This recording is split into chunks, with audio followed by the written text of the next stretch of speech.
Hello viewers, আসসালামু আলাইকুম। রোজ রোজ পটল ও বরবটির তরকারি ভালো না লাগলে আমার মতো একবার দুটি উপাদান দিয়েই ভর্তা করে দেখুন। এই ভর্তা বানিয়ে গরম ভাতের সাথে খেলে শুধু ভর্তা দিয়েই পুরোটা ভাত খেয়ে শেষ করে ফেলবেন। তো আসুন রেসিপিটি আমি আপনাদের সাথে শেয়ার করি। আমি এখানে 6 থেকে 7টি পটল খোসাসহ ছোট করে কেটে নিয়েছি, আর নিয়েছি 5 থেকে 6টি বরবটি, সেগুলোকেও ছোট করে কেটে ভালোভাবে ধুয়ে নিয়েছি। এবারে আমি সব উপকরণ কড়াইতে দিয়ে দিলাম, তারপর চুলা অন করে দিব এবং পটল ও বরবটিতে থাকা পানি শুকানো পর্যন্ত অপেক্ষা করব।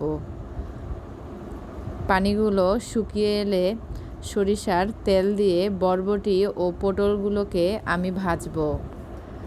আমি ভর্তা করার সময় ভাজেই করি, সিদ্ধ করে ভর্তা আমার ভালো লাগে না।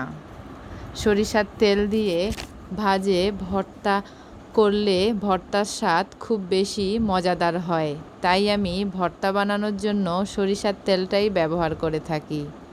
আপনারা চাইলে রেগুলার রান্নার তেল দিয়েও ভাজতে পারেন। এবারে আমি মিডিয়াম আঁচ রেখে ঢাকনা দিয়ে দিব। 10 মিনিট পর ঢাকনা তুলে নেড়েচেড়ে দিব। এভাবে মিডিয়াম আঁচে ভাজতে থাকব।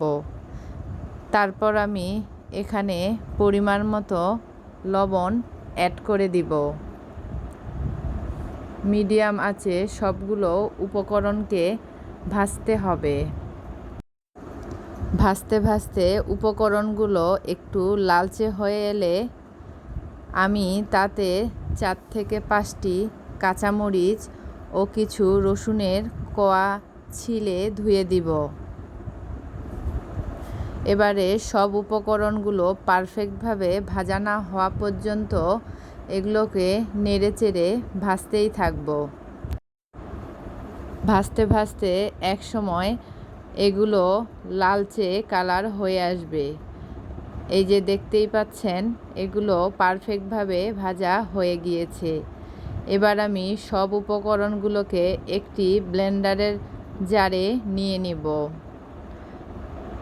তারপর আমি এগুলো ব্লেন্ড করে নিব। আপনারা চাইলে শিলপাটাতেও বাটতে পারেন। এই যে দেখুন, আমি সবগুলো ব্লেন্ড করে নিলাম এবং সুন্দরভাবে ব্লেন্ড হয়ে গিয়েছে। এবারে আমি পরিবেশন করব। দেখতেই পাচ্ছেন আমার ভর্তাটি কত সুন্দর হয়েছে। আপনারা চাইলে এই রেসিপিটি বাসায় ট্রাই করতে পারেন। এই রেসিপিটি খেতে দারুণ মজা গরম ভাতের সাথে। যদি আমার ভিডিওটি ভালো লাগে, যারা ইউটিউব থেকে দেখতেছেন অবশ্যই সাবস্ক্রাইব করবেন, এবং যারা পেজ থেকে দেখতেছেন ফলো দিয়ে পাশেই থাকবেন। আল্লাহ হাফেজ।